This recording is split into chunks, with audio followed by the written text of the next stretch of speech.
What's good, fight fans? This the God's self-love, and y'all are tuned in to God's Boxing Corner. I want to discuss this incredible triple header that we got coming up, man. It's getting closer, man. It's fight week, man. You know, it ain't nothing but 7 to 8 days left, man. You know what I'm saying? So it's on, man. You know, actually it's 5 days. It's 5 days. Today is the 9th. So 5 days left. You know, that's what's up, man. So, like I said in my last video, my favorite fight by far is Jermell Charlo versus Erickson Lubin. And I've been able to do some very good research on both of these guys, man. I was looking at Lubin's resume, and I noticed that he's fought some very experienced fighters early on. I'm talking about like when he was 8-0, 9-0, he was taking on guys with 20 and 30 fights, 30 and 40 fights, you know, things like that. So I had noticed that, you know what I'm saying, before, you know, because just looking at the guys' names and shit, you know, like Sandoval, Juan Ubaldo Carrera, or whatever his name is, you know, didn't really know too much about him, so I just assumed that they were, you know, tomato cans just put in place for this young dude to knock down. But some of these guys were pretty credible fighters, you know, that would have gave other up and coming prospects trouble, you know what I'm saying, that have, you know what I'm saying. So you know, it was good to see that, you know. So I had to make my prediction a bit closer than I had it before, but I still got Jermell Charlo winning this fight. But also I seen an interview with Dante's Boxing Nation. Shout out Dante's Boxing Nation. He had a interview with Erickson Lubin's trainer, Jason Galarza, and he mentioned that some of the guys that Erickson Lubin fought, Errol Spence fought, and Jermell Charlo actually fought.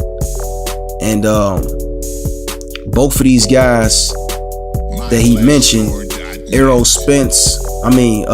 Erickson Lubin took on these guys before they did.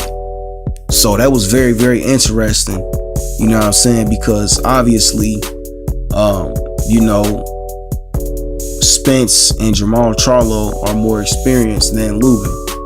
So it was very interesting to see that he took on some guys before them, you know.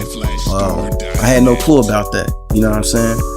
So like I said, I had to close the gap a little bit on who I had winning, you know, how far I had Charlo winning. But this the thing though, man. In that interview, Jason Galarza mentioned that him and Lubin are always going for the knockout. And that's one thing that I think, if they do that to the extent of Lubin making too many mistakes, it's over for him, flat out. I don't think it's a chance for him to come back from being in that deep of water of you know, getting counterpunched with someone with as much power as Jermell Charlo, and just the way that he's been knocking out people lately. I think it just spells trouble, man. I think it really just spells trouble if they don't have versatility in their game, you know, in their game plan. Because Derrick James, he's taking Erickson Lubin very, very seriously, you know. And Jermell Charlo is a very, very good boxer, you know what I'm saying.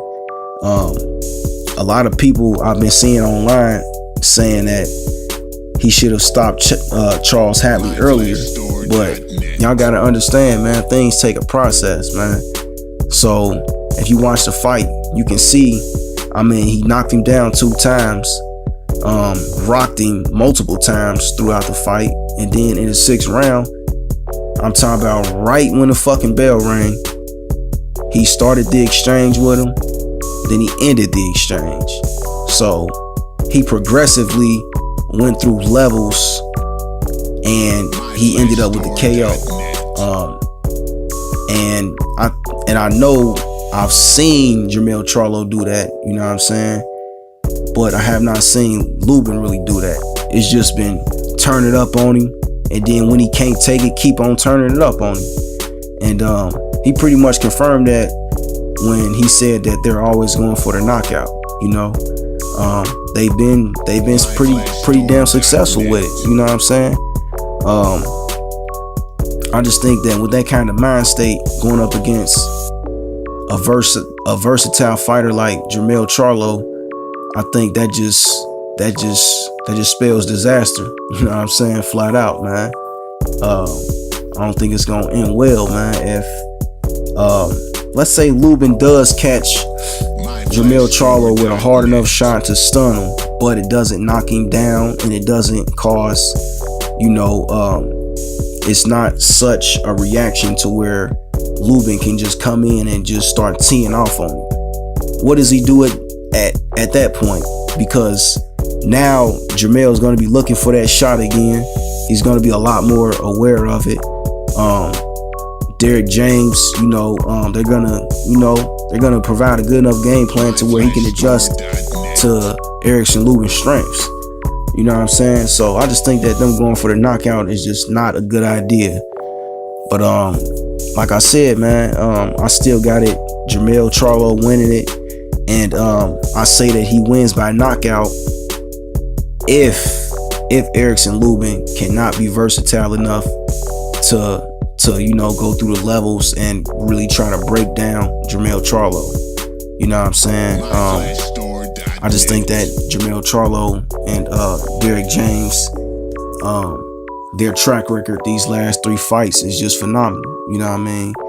3-0, 3 knockouts. You know what I mean? And great ones too. You know what I'm saying? Astonishing knockouts, man. But that's all I got for right now, though, y'all. Go ahead and hit that like button, comment, subscribe, share, voice your opinion. Y'all know what it is, man. This is God's Boxing Corner. I am self-love. Peace.